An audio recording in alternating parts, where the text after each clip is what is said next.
Oi, gente, começando mais um Café com Leitão podcast. Hoje uma convidada para lá de especial, a paratleta Luísa Fiorese. Tudo bom? Muito bom você ter vindo aqui. Muito obrigado. Que prazer, finalmente, né? A gente conseguiu nessa loucura de viagem para um lado, vai para o outro, mas consegui parar aqui um pouquinho. Fiz questão de dar uma passadinha aqui para a gente conversar um pouco. Muito obrigado. Campeonatos, né, muitas coisas, agenda cheia, mas antes de a gente falar de tudo, de sonhos, de viagens, eu quero conhecer a sua história. Como é que o esporte chegou na sua vida? Como é que foi o seu primeiro contato com o esporte? Então, eu costumo brincar que eu nem lembro, assim, nem lembro, o pessoal pergunta, como que o esporte chegou na sua vida? Eu não sei, porque como eu estava até comentando que meu pai é produtor rural, né, então eu cresci nesse ambiente da roça, assim, de ir no sítio, brincando com o primo, Então, o movimento, né, o esporte, ele sempre teve em mim, desde criança, desde que eu me entendo por gente, eu tô subindo árvore, brincando de pique, ralando o joelho pra tudo quanto é jeito, então eu sempre digo que o esporte meio que foi tão natural que eu acho que eu só entrei numa modalidade meio que para gastar energia mesmo, né? Que aí eu escolhi o handball, que foi uma modalidade inicialmente olímpica, né? Não tinha colocado a prótese ainda na perna. E aí comecei a treinar de fato o handball na escola mesmo. Comecei com uma coisa bem natural, assim. E aí eu vi que eu levava jeito pra coisa. Eu fui crescendo muito também, né? Meu biotipo ajudou a desenvolver isso. Então, ali eu fiquei uns 4, 5 anos, mais ou menos, treinando de fato o handball. Comecei com uns 9 anos, assim, bem novinha mesmo. E você também estava falando que seu pai é produtor de café, então café na sua família, então era ali que você brincava, né? Exatamente. No meio dos pés de café, tinha pé de milho e primo e tio que sempre plantava um monte de coisa. Então a gente cresceu assim, né? Cresci nesse universo ali de Venda Nova. E aí foi o handball. E o handball, então, foi esse esporte, esse primeiro contato ali, então, que você lembra que foi uma coisa mais profissional, assim, disputar campeonato? Começou na escola, né? E aí quando eu vi que deu certo, que eu levava jeito pra coisa, aí eu já comecei a jogar pelo time da cidade, de Venda Nova. E a gente começou a participar de confederação, então aí eu fiz parte aqui da Confederação Capixaba, né? E aí foi indo, foi fluindo, e aí eu vi que, cara, isso pode ser uma profissão pra mim, né? Isso pode realmente dar certo. E aí, mas eu tive pouco tempo, assim, até pensar que ia dar certo mesmo ou não pra me tornar uma pessoa com deficiência, né? E não conseguir continuar com handball. E aí foi ali uns, mais ou menos 1 ano e meio que eu realmente cheguei a pensar em me profissionalizar, né? Mas você tinha o sonho, assim, de ser atleta ou estava querendo ser outra coisa? Não, vou estudar para... eu tinha. Brilhava muito meus olhos quando eu era muito fanática, assim, sempre gostei muito de assistir jogo, né? Até hoje eu sou assim. Mas eu era muito fanática em ver as meninas da seleção brasileira de handball. Ainda sou, né? Muito fã delas. E aí eu olhava, assim, para as meninas e falava, eu quero... Aquela menina de 14 anos, né, que tá jogando, que vê que tem potencial, eu olhava e falava, eu quero fazer isso na minha vida, assim. Claro que a gente cogitava, estudava ainda, né, não larguei os estudos, mas eu ainda não tinha um direcionamento, porque eu queria ser atleta. Então, hoje eu me formei em jornalismo, né, exatamente porque quando eu me vi sem uma opção, né, sem a opção de ser atleta, naquela época eu ainda não entendia direito o que estava acontecendo, não conhecia a modalidade paralímpica, e aí eu resolvi fazer jornalismo exatamente, tipo, cara, se eu não posso praticar o esporte, eu vou falar sobre ele. Então foi aí que veio a ideia de ser jornalista. Eu nem tinha pensado, nem era de humanas, assim, sabe? Então fui por esse caminho pelo esporte mesmo. Então o esporte foi algo que você falou assim, se eu não vou atuar ali, eu vou trabalhar mais em volta, em torno do esporte, uma jornalista esportiva, cobrir os eventos, né? Exato, eu me inspirei muito na Bárbara Coelho, que é daqui de Vitória, né, capixaba também. E aí eu lembro que eu tava no hospital um dia junto com a minha mãe e ela tinha recém-chegado na Sport TV, tava apresentando um programa lá. E aí eu assistindo o programa, eu olhei pra minha mãe e eu falei, cara, é isso aí que eu quero fazer, sabe? Então eu me inspirei muito nela. Hoje a gente tem uma relação muito próxima, né? E aí é muito legal essas voltas que o mundo dá. porque eu me inspirei nela para ser jornalista e antes de ir para Tóquio ela contou a minha história no Esporte Espetacular. Então foi muito legal assim para mim, foi muito especial. E como é que então foi esse momento assim que você daquela pessoa que você assistia para ter esse contato de conversar, de estar junto, enfim, como é que foi isso? Então, começou assim, com bem relação de fã e ídola mesmo. Eu sempre brinco com ela que ela é minha ídola. Hoje ela brinca que eu sou ídola dela. Então, a gente tem essa relação muito legal. Começou com isso, assim, eu lembro que eu tinha voltado ao hospital uma vez. E aí meu chefe, na época que eu estava estagiando, pediu um vídeo para ela mandar um vídeo para mim, que eu sabia que eu era fã dela e tal. Ela mandou um vídeo, a gente continuou tendo contato por rede social, só que eu nem tinha ideia ainda que eu ia pro esporte, né? Isso eu estava fazendo faculdade, eu nem conhecia ainda vôlei sentado, nem conhecia esporte paralímpico, nada. E aí a gente acabou criando esse vínculo, né? Esse contato de rede social só. E aí foi quando eu descobri o esporte paralímpico, aí juntou com a área dela, e aí isso acabou aproximando bastante a gente. Então ela é uma pessoa muito especial para mim, é uma pessoa que eu tenho muito carinho. Inclusive estava falando com ela esses dias no telefone, botei ela para falar com meu pai ficou tipo assim, meu Deus, eu tô falando com a Bárbara, né? E hoje para mim é tipo a Bárbara.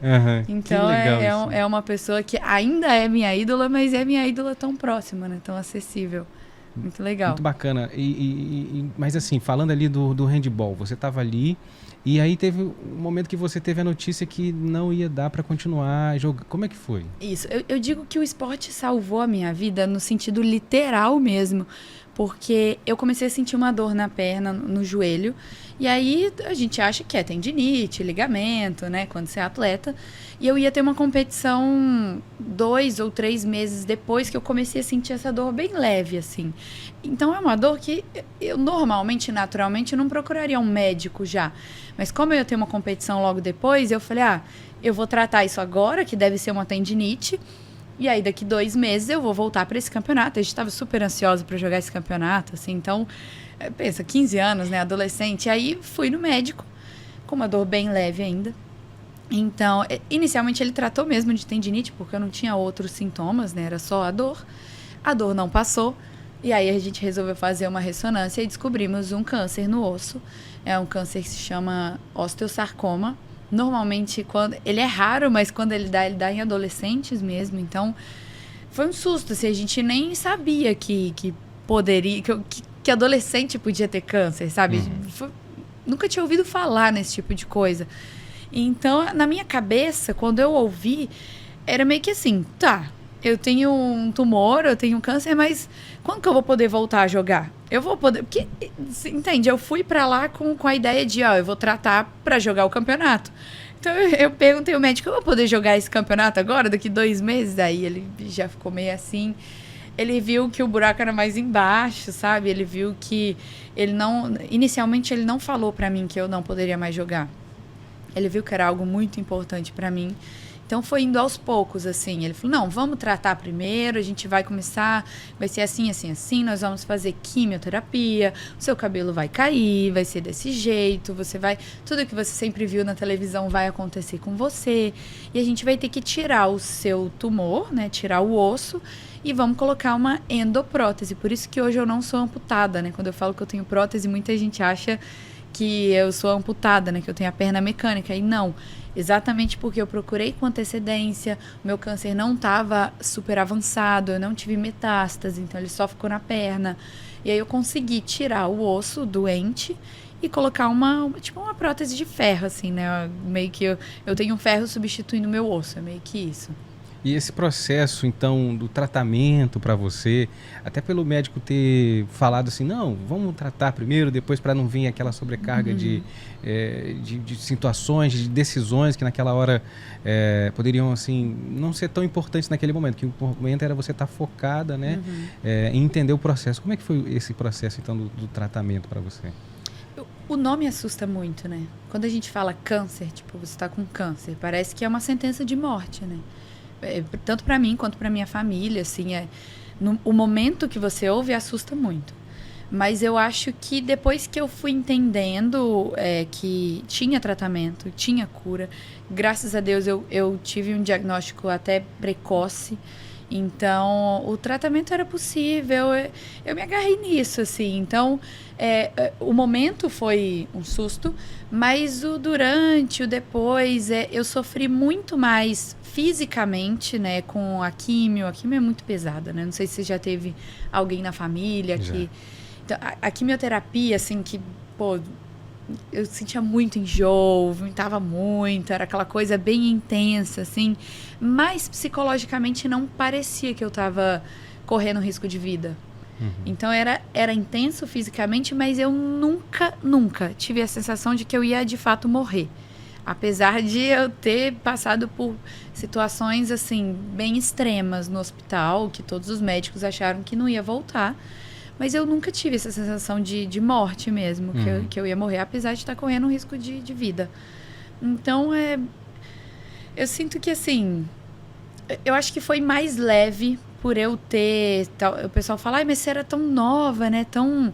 15 anos, né? O pessoal fala, como que você conseguiu lidar? E aí eu digo que, às vezes, esse fato de eu ser imatura me ajudou, porque eu não tinha noção, de fato, do que estava acontecendo ali. Para mim, eu estava tratando de um negócio que eu ia tratar, eu ia voltar a jogar, eu ia voltar pro campeonato na minha cabeça ainda. E aí, só depois que eu fui caindo na real, aí essa questão do esporte foi algo que me pilhou muito psicologicamente, né? Só depois que eu entendi que eu não ia voltar mais. Mas isso foi no pós, né? Então, esse durante o tratamento foi, entre aspas, tranquilo para mim, psicologicamente. Você fala que a questão de não ter maturidade, mas talvez, eu fazendo uma análise, né? Pode ser outro olhar também, outra percepção sobre como se passar por uma doença, né? De ter ali, não ser a questão da maturidade, mas ter uma vontade de vencer aquilo ali também, né? Porque não é só assim, eu sei que um problema é grave, eu sei que é a situação, mas deixa eu olhar para o outro ponto, para outro foco, né? Que se eu ficar presa aqui, talvez dificulte ainda mais esse processo. Exato, olhar o copo, se ele tá na metade, é meio cheio, né? Então, acho que é essa visão que eu consegui ter naquele momento. E minha médica fala que isso foi essencial para o tratamento. Porque na situação que eu tava, assim, eu tive que fazer quimioterapias muito pesadas. E no nosso caso, a quimio, ela mata mais que o próprio câncer, né? Porque ela é muito agressiva. Era uma quimio de 4 dias e 4 noites direto, assim. Eu ficava internada para tomar. Normalmente as pessoas vão, né, pro centro quimioterápico, toma na veia e vai embora, né? A minha não, era bem complicada. Então, ela diz que, assim, se eu não tivesse esse insight mental, que para mim foi natural. As pessoas falam assim, ai, mas como que você conseguiu chegar nisso? Não sei. Para mim foi muito... Era assim. E aí eu acho que as decisões que a gente tomou naquele momento também foram muito importantes. Por exemplo, o meu médico ortopedista que fez a minha cirurgia, ele é de Vitória. Só que ele falou, cara, se você ficar aqui, é possível que você... É possível não, é bem provável que você tenha que tratar no hospital infantil. E aí é uma realidade muito pesada, né? De crianças com câncer, você vai ver crianças morrendo o tempo inteiro. Então, pode ser pesado. Já que você é de Venda Nova, vamos tentar levar o seu tratamento para Cachoeiro, né? Então, eu fiz o meu tratamento em Cachoeiro, de Itapemirim. E aí, eu era uma das únicas adolescentes de lá. Então, o pessoal me acolheu muito, me abraçou. E aí, eu digo que, assim, quando a gente fala de um tratamento de câncer, é muito mais o dia a dia do que o tratamento em si. O tratamento em si, você vai ter ele em qualquer lugar, né? Eu me tratei pelo SUS mesmo, tive um tratamento muito bom, minha médica excelente, assim, sempre muito prestativos. Eu acho que essa coisa do dia a dia, assim, eu era meio que o chaveirinho deles, né, lá no hospital. Então, eles tinham tanto carinho, tanta atenção, que hoje, assim, meu avô estava internado lá em Cachoeira, agora na UTI, a gente encontrou uma enfermeira que tratava de mim, e aí ela quis me ligar de vídeo para ver como eu tava, porque eles lembram de mim, né, todo mundo lembra de mim. Então, esse dia a dia, que foi mais gostoso, sabe, mais leve, eu acho que foi muito importante para eu ter esse sucesso, talvez, no tratamento. E a sua percepção, assim, de fé, de realidade, de vida, teve alguma mudança? Você sentiu isso depois, no final do tratamento? Ah, totalmente. A gente muda muito, né? Eu entrei uma menina e saí uma mulher. Apesar de eu ter saído com 16 anos, mas eu saí completamente mais consciente do meu corpo, mais consciente do que eu posso fazer, do que realmente do que Deus fez nas nossas vidas, né? Tanto minha e da minha família. Mas eu acho que muito além disso eu saí mais consciente, um ser humano consciente, assim. Porque o problema mesmo, para mim, psicologicamente, veio depois, como eu falei, assim, de esse voltar. Porque eu voltei uma pessoa com deficiência. E eu não tinha essa realidade dentro da minha vida. A minha família não tinha essa realidade. A gente não conhecia pessoas com deficiência. A gente via, né? Mas era muito distante. Então, eu voltei muito diferente fisicamente também. Então, eu tive que aprender a lidar com isso, né? Das pessoas me olhando diferente, das pessoas me tratando diferente. E as pessoas que eu digo, não é nem tipo, o povo preconceituoso que quer.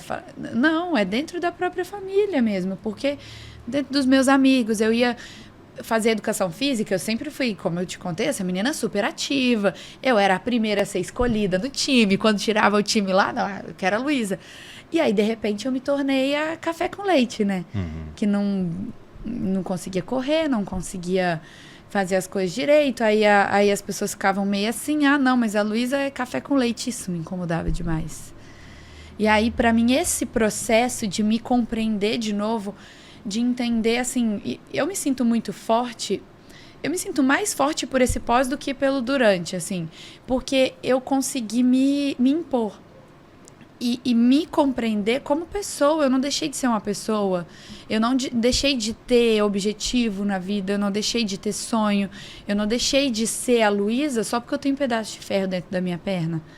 E o legal é que eu consegui ter essa consciência já muito nova. Então, eu não passei por aquele processo de tipo, coitada de mim, né? Agora o que vai ser de mim, né? Sabe? Essa coisa que... E é muito natural que as pessoas façam isso porque... A sociedade em si, ela fala, né, que quando você se torna uma pessoa com deficiência, a vida acabou, meio que você não tem como seguir. Eu tinha sonhos de ser atleta, eu não podia mais. Então, eu ia ter que ficar para sempre dentro de casa, recebendo o salário do INSS, não ia conseguir fazer as outras coisas. Porque é isso que as pessoas falam, né, pra gente, quando a gente se torna, né, uma pessoa com deficiência. E aí eu consegui me impor nesse sentido e falar assim, não, eu vou sair de casa, eu quero fazer faculdade e aí eu quero sair daqui, porque eu quero sair desse ambiente, eu quero que as pessoas conheçam a Luísa, eu não quero ser a menina que teve câncer para sempre, porque foi assim que eu fiquei conhecida, né, na minha cidade, principalmente cidade pequena, Venda Nova é muito pequena, então todo mundo me olhava tipo, a Luísa é a menina que teve câncer, não é? E eu não queria esse rótulo para mim. Eu tive uma sequela, eu fiquei com essa sequela e eu tive que aprender a lidar com isso. Hoje eu faço de tudo. Eu não deixo de fazer nada, assim. Minha vida é normal. É claro que tem uma coisa ou outra que eu posso fazer diferente. Então, tipo, eu vou subir uma escada, vou subir com uma perna só. Vou dirigir, eu só posso dirigir um carro automático. Mas eu não deixo de fazer nada, né? Então, eu tenho muito orgulho de mim mesma, de ter enfrentado esse limite que as pessoas me colocaram. Muita gente me colocou limite. Dentro da minha família, os meus amigos, a sociedade como um todo, as pessoas à minha volta sempre olhavam... As pessoas querem colocar limite na gente, né? E eu entendo que a gente tenha. Eu não sou essa pessoa que vive no mundo da imaginação. Que tipo, ninguém tem limite, né? Nós somos... Não, cara, todo mundo tem. Mas todo mundo tem. Você tem o seu, eu tenho o meu... E o importante é que a gente entenda nós mesmos colocarmos os nossos próprios limites. Não deixar que o outro coloque, né? Então, essa é sempre uma fala que eu gosto muito de trazer, principalmente para as pessoas com deficiência que estejam me ouvindo, assim, né? Não deixar que o seu limite seja colocado pelo outro. Ele tem que ser seu, porque você se conhece, você entende o seu corpo, você entende o que você dá ou não dá para fazer, ou o que você vai ter que se adaptar para fazer. Porque o ser humano, ele é muito adaptável, né? As situações que nos são dadas, a gente consegue sair, assim, ter um clique e sair dessa. né? Ou sei lá, é porque a gente vê muito... A própria seleção natural do Charles Darwin fala que o ser vivo, né? A natureza em si, ela se adapta. O ser humano ainda mais. O ser humano é um ser inteligente. Então, ele consegue se adaptar ainda mais rápido às situações que nos são dadas. Então, é natural pra gente. Não é uma sentença de morte, não é uma sentença de que você tem que ficar condicionado a sonhar pequeno, a viver mediocremente, né? A gente pode ser maior do que a gente imagina. É isso aí. E você, como é que chegou então o esporte, o vôlei sentado para você? Você estava na faculdade e chegou, foi paralelo? Como é que foi? Eu estava na faculdade, né, só que o fato de eu ter colocado a prótese me trouxe algumas sequelas, que eu tive uma bactéria na perna, nessa prótese, e aí isso demorou muito para eu conseguir tratar. Então, foram muitas cirurgias depois disso. Então, a minha vida do pós-câncer não foi tipo, acabou a químio e acabou. Não, eu tive que ficar voltando para o hospital. E aí, em uma dessas vezes que eu tive que voltar, eu fui no programa da Fátima Bernardes, para falar de uma coisa aleatória, não tinha nada a ver com esporte, só que eu nunca tive vergonha de mostrar minha perna, né? Minha perna tem bastante cicatriz e tal. Eu tava de short, sempre gostei de andar de short, nunca fiquei receosa, né? E aí no programa eu tava, e aí coincidentemente, pelo destino, né? Pra mim não é coincidência, é destino, realmente era pra ser. Uma das atletas da seleção, que é a Gisele, hoje ela é nossa líbero levantadora, a gente está num processo aí de mudança, mas ela estava assistindo o programa, como ela assistia sempre o programa lá, viu que eu tinha a prótese, viu que eu era alta, ela não fazia ideia desse meu né, de eu já ter sido atleta, então ela não sabia. Ela só viu que eu era alta, viu que eu tinha prótese e falou, cara, eu vou chamar essa menina, vou convidar ela. E aí, passaram-se 6 anos da última vez que eu tinha jogado handball, né? Então, eu realmente achava que eu não ia voltar mais, eu achava que eu ia seguir a minha carreira de jornalista. É até engraçado, depois me lembro de contar uma historiazinha do Japão, né? Que eu queria ir pro Japão como jornalista.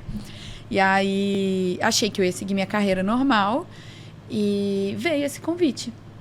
Por quê? A gente tem ideia de que atleta paralímpico hoje, e aí eu falo que eu tinha essa ideia, né? Na minha ignorância, e muita gente também pensa isso, que é só quem não tem uma perna, não tem um braço, anda numa cadeira de rodas ou não enxerga.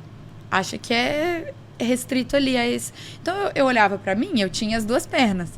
Eu tinha uma dificuldade de me locomover, mas eu achava que eu não ia me enquadrar em nada. Por isso que eu não fui.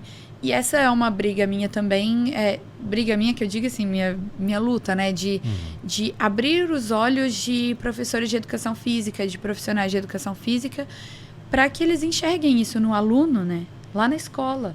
Eu era atleta. Se desde os 15 anos eu tivesse me redescoberto ali, seria muito mais fácil, né? Precisou de eu ficar 6 anos, precisou de um acaso acontecer, né? Precisou de uma atleta da seleção estar assistindo um programa que eu tava, me convidar para eu ir, e aí eu conheci a modalidade, aí eu vi que eu poderia, sim, jogar. E aí, cara, no momento que eu sentei na quadra, assim, eu tava recém-operada, tava em São Paulo, que eu tive que fazer cirurgia em São Paulo. Tava com um catéter aqui ainda, tomando antibiótico. E fui conhecer. Foi assim? Fui assim. Enfaixei o braço, coloquei uma atadura, fui eu e minha mãe. A gente estava em São Paulo, né, fazendo tratamento ainda. E o lugar era em Suzano, era no SESI Suzano. Era tipo, aí a gente pegou trem, eu na cadeira de roda. Nossa, mó rolê, assim, pra chegar lá. E aí, mas foi assim, foi mágico mesmo. Eu digo que foi mágico, porque eu sentei no chão, né, que a gente joga sentado no chão. Então eu sentei no chão, coloquei a calça, peguei na bola.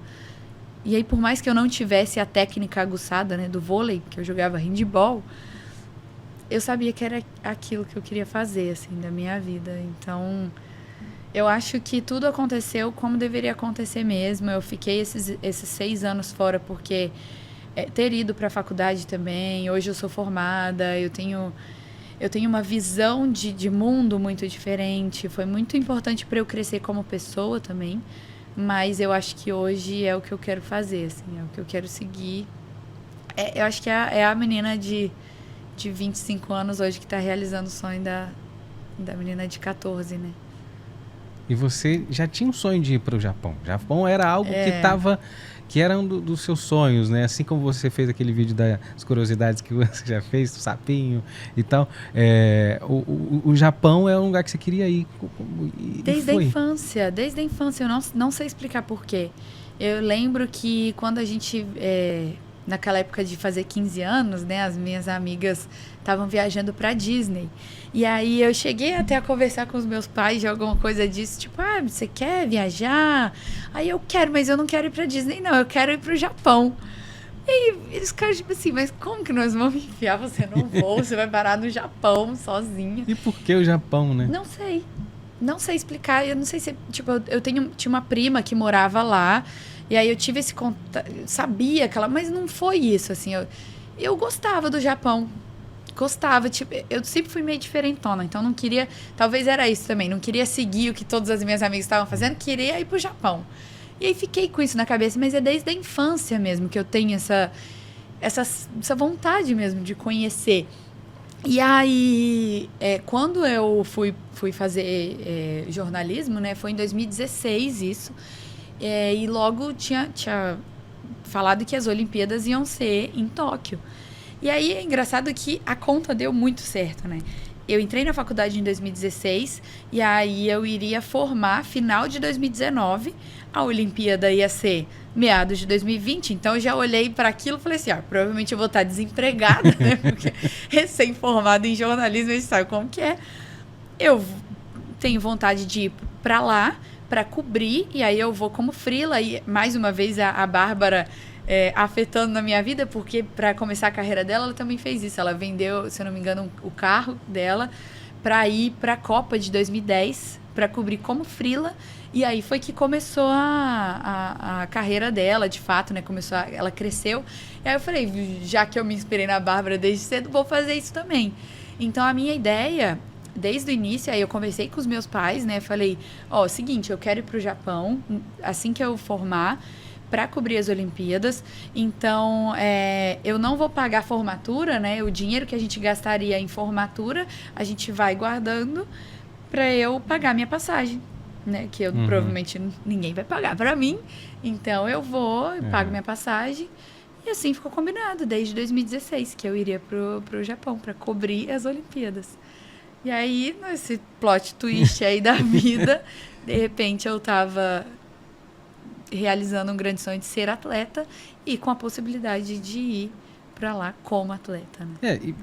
Calma lá, né? Você tava treinando, aí se destacando no esporte e uma Olimpíada perto. Em que momento que caiu a ficha que falou assim, eu posso ser convocada para a seleção para disputar, para ir para o Japão? Como é que foi? Eu acho que essa ficha caiu pouco tempo antes, assim. Talvez ali uns 4 meses antes, porque a gente sabe. O que aconteceu comigo, na verdade, essa pandemia me ajudou, entre aspas, né? Obviamente, eu não queria que isso tudo acontecesse. Perdi minhas avós, então foi muito duro para mim. Mas me ajudou no sentido de me dar mais um ano. Porque foi adiada, né? Ia ser em 2020. Eu conheci o vôlei sentado em 2019. Só que a minha condição física me ajuda muito. Por eu já ter sido atleta, também me ajudou mais ainda. Então, eu já sou uma menina alta. Eles têm poucas meninas. A gente hoje na seleção é um time relativamente mais baixo. Então, isso já me colocou um pé à frente. Eles já me olharam com outros olhos, assim. Já me olharam com olhos de tipo, vamos fazer essa menina jogar. Porque ela pode ajudar a gente. Então, já no início de 2020 eu me mudei, eu tranquei a faculdade, me mudei para Goiânia, porque o treinador da seleção brasileira era de lá, treinava o clube lá. Então, no início de 2020 eu fui para lá. E aí treinei, 3 meses, já estava evoluindo muito com ele lá. Aí veio a pandemia. Então, assim, eu tinha, vamos supor ali, 6 meses para ser convocada. De repente, eu tinha 1 ano e 6 meses. apesar de pararem os treinos, né, da gente ir para casa, mas aí em casa minha mãe me ajudou a construir tipo um CT assim dentro da garagem. A gente fez uma rede e aí eu treinava muito saque, né, porque eu via que a minha possibilidade talvez eu entendia que para eu ir para jogar de fato, para ser titular, era uma realidade distante ainda, né? Tem meninas lá que estão há 17 anos no vôlei, é muita experiência. Então eu sabia que eu poderia fazer diferença talvez no meu saque, no meu bloqueio, por eu ser uma menina alta, né? E tinha bastante força. Então eu treinei muito o saque durante a pandemia. E aí quando eu voltei com um saque bem pesado, assim. E aí o treinador ficou tipo, nossa. E aí acho que quando a gente voltou ali, eu já comecei a falar, cara, pode ser que dê mesmo, pode ser que dê certo. E aí eu caí na real, acho que assim, início de 2021, que eu falei, eu posso estar nessa lista. A chance é grande, mas a gente só acredita mesmo quando vê o nome lá. E quando saiu o nome? Eu tava no avião, meu Deus, essa história é muito engraçada. Eu não vi eu sendo convocada, porque eu tava no avião. Eles fizeram uma live, né, pra falar o nome de todos os atletas que iam. E aí eu tava num voo de São Paulo pra Goiânia. E aí eu, desesperada, falando com a aeromoça assim, moça, pelo amor de Deus, tem que ter um Wi-Fi nesse lugar, eu pago o que for para eu assistir essa live. Ela não tem, esse voo não tem. Tem voo que tem e tem voo que não. Ela, infelizmente, esse avião não tem internet, não tem. E aí eu tava lá em cima, ainda nas alturas, quando saiu, né, o meu nome. E aí quando eu pousei, aí eu tirei o celular do modo avião, aí eu nem precisei ver, né? O meu celular já tava lotando de mensagem, já até travou, acho, na hora. Aí eu só liguei pros meus pais, assim, foi um momento muito forte, assim, muito especial da gente. Comecei a chorar no meio do voo. Aí a aeromoça anunciou, né? Todo mundo aplaudiu. Que legal. Que legal, que legal. E eu fico imaginando assim, aí recebeu a notícia e vamos para esse processo. Não sei se teve ansiedade, noites assim de, meu Deus, tá chegando o dia, que você embarcou e chegou lá. Como é que foi essa realização desse sonho? Então, eu brinco que, assim, sim a realização de um sonho. Tinha momentos que eu ficava tipo, meu Deus, eu nem acredito que isso está acontecendo. Mas a maior parte do tempo a gente não tinha tempo para fazer essas coisas, sabe? Tempo e também, tipo, a realidade que a gente estava vivendo era tão forte, assim, do jogo, de concentração, de vamos ganhar uma medalha, que a gente estava tão concentrado nisso, assim, que não sobrava muito espaço para florear demais. Para falar, nossa, tô realizando um sonho, não sei o quê. Tem alguns momentos pontuais que isso aconteceu, que foi, tipo, quando a gente chegou no aeroporto lá, e aí tava tudo muito restrito por causa do Covid, né? E aí a gente teve que passar por um processo. Quando eu comecei a ver os japoneses, assim, que esse foi o momento que eu caí um pouco a real. Um outro momento foi quando a gente foi pra vila. Então, que a gente não foi direto pra vila, né? A gente ficou primeiro numa aclimatação em Hamamatsu, que é uma outra cidade. E aí, nesse momento, a gente ainda tava, acostumando com o fuso, e treina, e hotel, treino, não saía de casa pra nada. Então, aquele momento foi bem angustiante, assim. A gente tinha uma parte do grupo também, não do vôlei, né? Mas outros atletas que... Parece que um atleta foi contaminado e aí todo o pessoal que estava em volta no voo teve que ficar preso. O protocolo era muito rígido, muito rígido. Então era tipo cerca de, sei lá, 20 a 30 atletas que tinha que ficar dia e noite dentro do quarto. Então a gente estava muito ansioso com isso também. Então acho que aí o segundo momento não foi lá, foi quando chegamos na vila. E aí na vila realmente, meu Deus do céu, você olha pro lado, é gente de todo o país e pessoal conversando em outras línguas. E aí aquela vila gigante, assim, prédio. E aí cada prédio tinha o nome de um país, assim, é muito legal. Então, esse momento também foi um momento que deu uma emoção. Eu acho que o terceiro momento foi quando a gente foi conhecer a quadra do jogo. Então, no treino, né, no nosso primeiro treino na quadra de jogo, foi muito especial.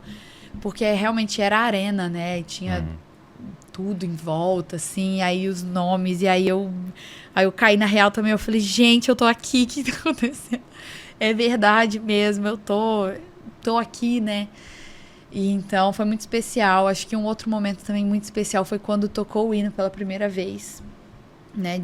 Quando a gente foi pro nosso primeiro jogo, que aí sim foi a minha primeira vez vestindo a camisa da seleção, de fato, numa competição oficial, né? E aí tocou o hino do outro país, e aí dá aquela emoção também, mas não dá muito tempo também, que logo você já tem que ir pro aquecimento de rede. E aí o último momento foi quando a gente recebeu a medalha. Eu fico imaginando isso, você que tinha aquele sonho de ser jogadora de handebol, passar por todo esse processo, conquistar uma medalha olímpica e colocar ali e materializar isso, né? Como é que foi? A medalha, eu acho que, sem dúvida, de todos esses momentos que eu te falei, o momento da medalha foi o mais emocionante, o mais forte, assim, eu nunca vivi nada igual na minha vida, de segurar mesmo naquilo, de sentir o peso dela. Infelizmente, eu não pude trazer ela aqui pra você dessa vez, mas ficou pra uma outra oportunidade, porque ela tem uma energia, ela tem sei lá, ela é muito pesada, né? Todo mundo que olha, é a primeira coisa que fala, nossa, mas é pesada, né? Porque ela é muito pesada mesmo. Tem não sei. E aí o pódio, aquela música, né, da Olimpíada, quando você vai pro pódio, né, fica tocando e é alto. E aquela emoção, meu Deus do céu, quando eu peguei naquilo, assim, que depois que todo mundo recebeu, a gente voltou, né, pra tirar foto depois daquele momento, né, o oficial, a gente voltou pra lá. E aí, naquele momento que a gente voltou, que eu olhava para aquilo, aí eu olhava em volta, e era aquele ginásio gigante. A gente não teve público, né, por conta da pandemia, infelizmente, mas não perdeu a grandiosidade. Porque estavam lá, né, as cadeirinhas estavam lá, tava tudo pronto para receber. Então, tudo vermelho, né, por conta da cor de Tóquio que era. Meu Deus do céu, aquilo foi muito emocionante, muito emocionante. E aí, desde então, a medalha é meu amuleto, assim, né? Eu gosto mesmo de mostrar para as pessoas, eu gosto de mostrar o valor que tem aquilo. Porque, como você falou, né? Materializar, parece que você consegue mostrar para o outro. Falar assim, ó, tá aqui. Então, foi muito especial. Quando eu cheguei também no aeroporto, tava minha família me esperando, poder colocar ela no pescoço do meu pai, colocar ela no pescoço da minha mãe. Foi muito forte. Que essa vitória é sua, mas o esporte já é coletivo, mas você também representa um coletivo de pessoas que estavam ali te acompanhando. Né? E esse como se fosse um fechamento de um ciclo. E outros ciclos vão se iniciando. E você, nesse momento, quais são os próximos caminhos, objetivos que você quer seguir e traçar? Então, como eu falei, minha vida tá uma loucura hoje, porque eu tô morando em Curitiba. A gente tem planos de montar a primeira equipe feminina de lá. Não tem nenhuma equipe feminina, tem uma equipe masculina e é onde a gente treina. Então eu e mais uma amiga da seleção resolvemos começar esse projeto exatamente pensando em ampliar, né? Hoje a gente tem só 5 equipes no Campeonato Brasileiro agora que a gente disputou, então é muito pouco, né? A gente pode ter muito mais. Eu quero fazer pela vida de outras mulheres com deficiência o que fizeram pela minha um dia. Então eu acho que esse é um grande objetivo nosso. O segundo objetivo, obviamente, segundo não, né? Não colocando em patamares, obviamente, a seleção é hoje minha principal vontade, assim, de coisas para conquistar. A gente tem um mundial agora em novembro, que vai ser na Bósnia. Só que eu ainda não tô convocada, né? Estamos em 15 atletas. A gente vai, inclusive, agora segunda-feira para São Paulo, para uma fase de treinamento. Aí a gente vai ter essa fase de treinamento e ele vai precisar cortar 3. Nossa. Então vão 12. Então estamos aí nessa ansiedade de vou, não vou. Mas eu entendo também que naquele momento que eu fui para Tóquio era uma outra realidade. Hoje é um outro técnico, a gente tem outros objetivos também. Eu sou muito nova, tem muita coisa para viver pela frente. Óbvio que eu quero muito estar nesse Mundial. A gente está com uma equipe muito forte, que tem condições de ganhar dos Estados Unidos, que é a nossa pedra no sapato aí. Foi para quem a gente perdeu na semi de Tóquio. Quero muito fazer parte desse grupo, mas eu entendo também que eu sou muito nova, né? É tudo muito recente. tem um ciclo inteiro aí pela frente. A gente fala que Paris está logo ali, mas tem muita coisa ainda para acontecer, né? A gente precisa conseguir essa vaga primeiro e no Mundial pode ser que a gente consiga. Quem for finalista já consegue a vaga para Paris. E aí o principal objetivo, obviamente, é uma medalha paralímpica. A próxima medalha paralímpica é estar lá, né? Tanto a equipe quanto conseguir a convocação para ir. Mas acho que primeiro de tudo é pensar em etapas, né? Claro que eu tenho muitos sonhos de construir uma carreira muito grande, né? Muito bonita. Eu tenho sonho de, conquistar muitas coisas dentro do esporte, mas eu vejo que hoje a minha realidade ela vai muito além do esporte. Assim, eu vejo que a Luísa hoje se tornou muito mais do que uma atleta. Apesar de ser uma atleta, assim, já é muita coisa, né? Para mim já seria um grande sonho. Mas eu sinto que eu posso ir além, que eu posso fazer mais pela vida das pessoas, eu posso fazer mais pelo esporte, eu posso fazer mais pelo esporte paralímpico, principalmente. Então, eu acho que eu não vou me restringir a sonhar só em ganhar medalhas e só em fazer parte de seleção brasileira, assim. Hoje, como eu falei, eu tenho vontade de construir uma equipe com esse intuito. Eu tenho muita vontade de voltar aqui para o Espírito Santo, construir alguma coisa aqui, né? A gente sabe, aí tá para ser construído agora o Centro de Referência Paralímpico, né? O governador aprovou esse projeto, um projeto bem legal. Então, pode ser que eu consiga voltar para cá em talvez menos de 5 anos, montar alguma coisa aqui. Tenho vontade de fazer um instituto. Nossa, se eu for falar de sonhos, eu sou uma menina muito sonhadora. Eu falo muito de sonhos, né? O meu discurso sempre foi baseado nisso, da gente não parar de sonhar. Então, eu tenho vontade de fazer muita coisa. Se eu vou conseguir de fato, eu não sei, mas eu não vou deixar de sonhar, eu não vou deixar que as pessoas coloquem limites neles, né? Eu tenho vontade e eu acho que eu vou conseguir realizar boa parte deles. Até porque são conquistas, se sonha para poder chegar lá e conquistar, né? E você conquistou também, disputou o Campeonato Brasileiro recente, foi agora, final, né? Acabou. E qual o time que você... Eu jogo pelo time de Goiânia ainda, exatamente por a gente não ter a equipe lá em Curitiba. Então a gente treina em Curitiba, mas joga pela equipe de Goiânia. E foi um campeonato muito especial, porque a gente sabe que a realidade hoje do esporte paralímpico ela é muito difícil, né? Hoje a gente só tem um clube no Brasil inteiro que paga salário, que é o clube do SESI São Paulo, que foi o clube que a gente perdeu a final. Mas esse clube ele já está se eu não me engano, cara, tipo 10 anos, eles 16, eu não sei exatamente o tempo, mas há muitos e muitos e muitos anos sem perder um set. Exatamente porque é o clube que tem estrutura, que paga um salário. Eu comecei lá, né? A Gisele que me chamou de lá, o César e Suzano. E aí, nesse campeonato, a gente quase ganhou um set. Tava 24-23 pra gente. E aí elas conseguiram virar para 26-24.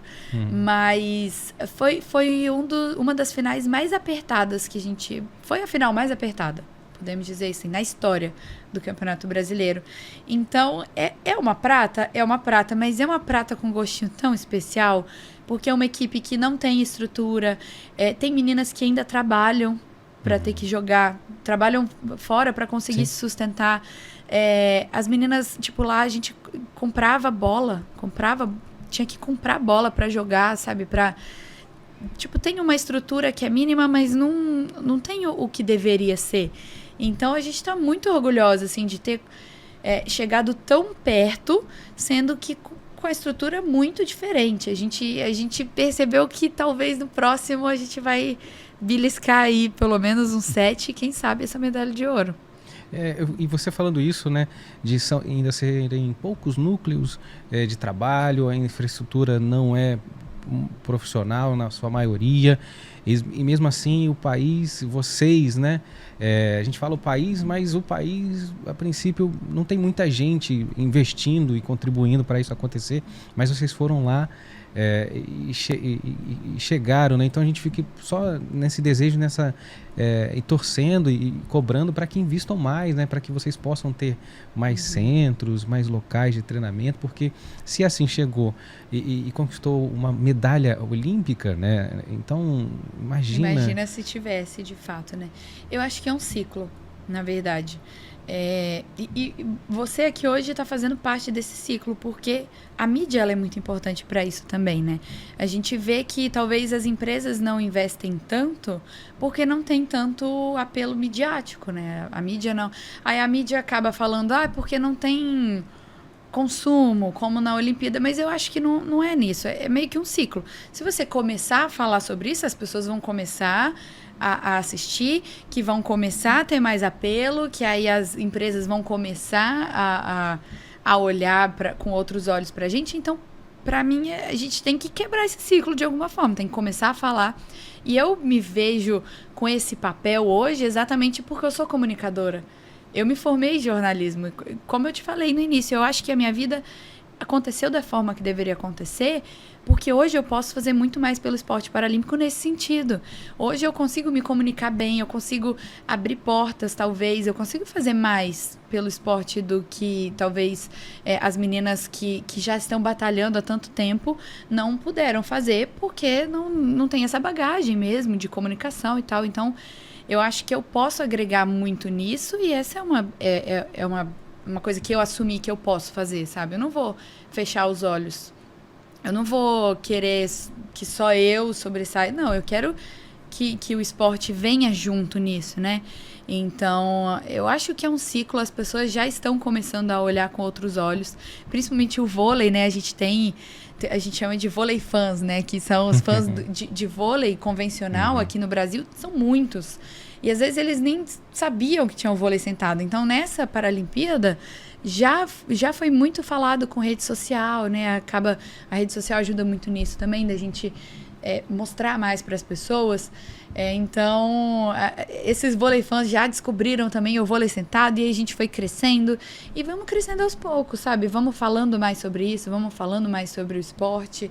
Entendendo que a gente pode conquistar muito mais. Como você falou, assim, a gente já conquista resultados muito bons, assim. O Brasil foi 7º colocado na Paralimpíada, sendo que na Olimpíada não chegou nem no top 10. Então, poxa, vamos olhar para os atletas paralímpicos com mais fome, assim, mais desejo de ajudar, porque a gente chegou a 100ª medalha de ouro. Nossa. Em Tóquio. É muito forte, né? Um país que com mais de... Na última vez que eu vi, tinham 24 milhões de pessoas com deficiência no Brasil. É muita gente. Aonde estão essas pessoas? Estão dentro de casa? Estão recebendo o salário do INSS, ficando em cima de uma cama? Não, cara. Tipo, não estou dizendo que todo mundo tem que ir para o esporte. Mas o esporte ele é uma ferramenta que pode ajudar muito nisso.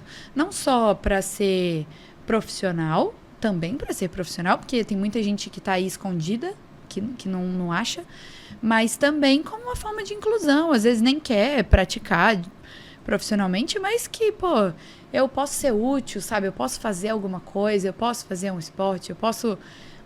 E é muito amplo, assim, né? A gente tem muitas modalidades aí à espera, e eu espero que a gente consiga atingir cada vez mais essas pessoas. É uma cadeia produtiva, né? Porque tem o atleta, mas tem o staff, tem os equipamentos, tem médico, enfim, tem toda uma estrutura de muita gente envolvida que gira economia e de investimento.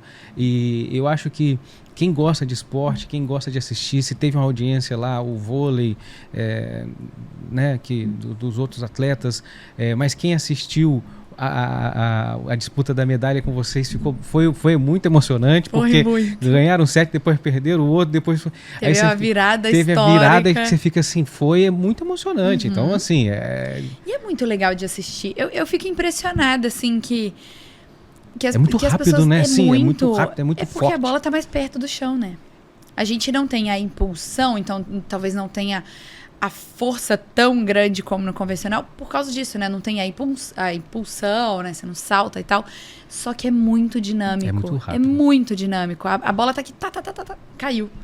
Quando você vê, tipo, é muito legal de assistir. Pessoalmente também, é ainda mais. Um dia que você vai ter a oportunidade de assistir. Eu quero muito tentar trazer alguma fase de treinamento aqui pro Espírito Santo também, né? Ou Campeonato Brasileiro, alguma coisa assim. Para que o pessoal daqui conheça também, que é muito legal de assistir. Muito interessante. Só que tem muita gente que nem conhece, acha que é sentado na cadeira de rodas. Nossa, quanto que as pessoas me perguntam, mas é sentado na cadeira de rodas, né? Eu não, é no chão. Mas, nossa, mas como no chão? Tipo, é difícil mesmo. É muito difícil. As pessoas que jogam vôlei, que vão testar jogar o sentado, fica perdido, né? Parece que não sabe dar um toque.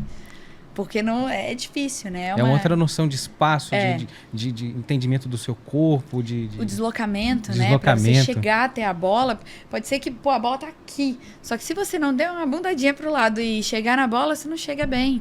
E aí quem é do vôlei convencional normalmente quer cair pra pegar, né? Então E é isso que você falou, levar, né? Mesmo que ainda sejam poucos times, clubes, mas se você tivesse um investimento vamos levar para uma cidade que não tem, para a família assistir, leva uma criança, leva uma família, leva um adolescente, aí você já amplia. É assim que vai conhecendo, né? A gente estava em Manaus agora, mês passado, foi bem legal, assim, então a confederação está fazendo esse papel de ser mais maleável, né?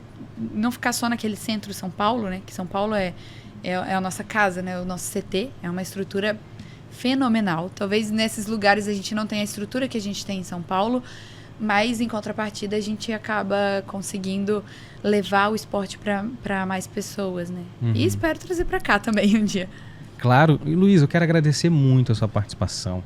Quero, assim, eu como fã, torcedor, desejar muito mais sucesso para você, muito mais conquistas e, enfim, deixar aqui também o microfone aberto se quiser falar e fica sempre à vontade quando tiver alguma coisa, algum projeto que quiser divulgar. Tamo junto sempre. Muito obrigado. Obrigada pelo carinho aí, por ter esperado, porque foi difícil, né, pra gente marcar A agenda de atleta é difícil. Pois é, não tô morando aqui, né, então é difícil. Então, obrigada aí por ter mantido, pra gente conseguir fazer. Eu acho muito importante a gente, como eu falei, quebrar esse ciclo, né, começar a falar mais sobre isso, fazer que as pessoas conheçam mais. Eu acho que só assim que a gente vai conquistar coisas maiores mesmo. Então, espero muito que eu tenha agregado aí para vocês também, para quem estiver ouvindo a gente. Foi muito especial estar aqui, é muito especial sempre voltar para casa, né? Eu sinto que o Espírito Santo é a minha casa, então, com certeza, eu fiz questão de participar daqui, porque é especial para mim vir para cá, voltar para cá. Então, quem sabe a gente não seja vizinho aí um dia, que eu não possa vir para cá. E construir tudo isso que eu estou construindo fora daqui, mas trazer para cá também. Então, obrigada aí pela oportunidade, que as pessoas conheçam mais, acompanhem a gente. Vou falar para essa câmera aqui? Pode falar, essa é sua. Então, acompanhem a gente. Agora, como eu falei, tem o Mundial, né? Não sei se vai ser transmitido em alguma TV, acredito que não por causa da Copa do Mundo, infelizmente vai bater as datas, mas sempre tem transmissão aí na internet, acompanhe a gente nas redes sociais. Meu Instagram é @luisafiorese. E o Instagram da Confederação também é CBVD. Então, a gente está sempre postando informações lá, a rede social está ajudando muito nisso, né? Então, acompanha a gente. Vai ser muito bom ter a audiência de vocês, o carinho de vocês, todo mundo acompanhando aí nossa trajetória até Paris. Obrigado, Luísa. E eu vou deixar já linkado a rede social dela, da Confederação, para você já também curtir, seguir. E aproveita, se inscreve no nosso canal. Se chegou até aqui nesse momento, aproveita, curte. Vamos educar o algoritmo para que ele possa divulgar coisas boas também nas redes sociais. Até a próxima. Tchau! Tchau!